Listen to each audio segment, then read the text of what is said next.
الدرس السابع، درس هفتم از کتاب لغت زبان عربی. جریدة گازeta، جرائد گازeta ها، مجلة مجله یا اینکه ژورنال، مجلات مجله ها یا اینکه ژورنال ها، عربی عربی، روسی روسی، جمیل زیبا خوشرو، و میشه خیلی که ما در تاجیکی و میگیم در عربی هم همین خیلی و است. کتاب و دفتر، کتاب و دفتر.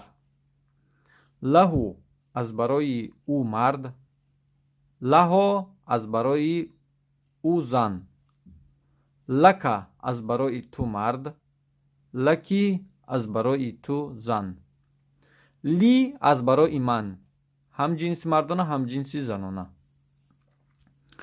له کتاب کبیر، از برای او مرد کتابی کلان است، یعنی آن مرد کتابی کلان دارد.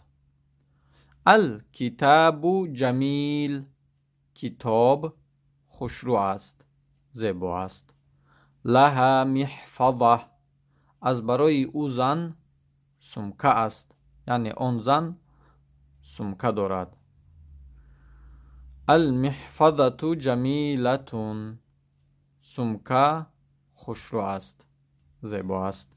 لی کتاب و دفتر، از برای من کتاب و دفتر است، یعنی من کتاب و دفتر دارم.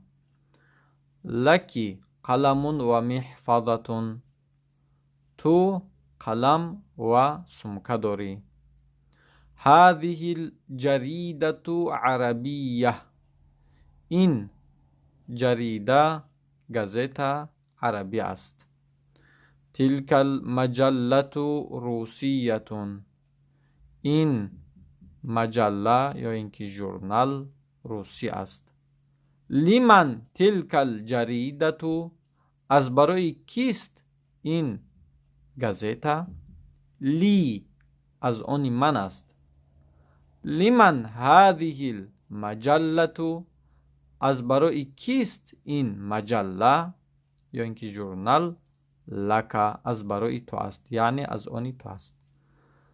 این المعلم والمعلمه، در کجاست معلم و معلمه؟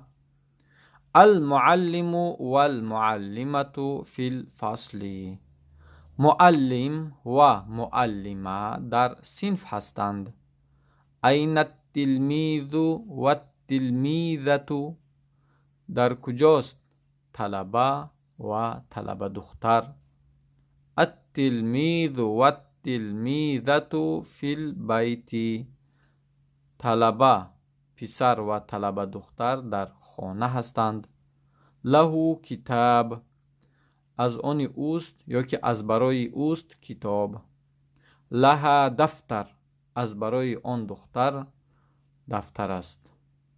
لک قلم، از آن تو قلم است.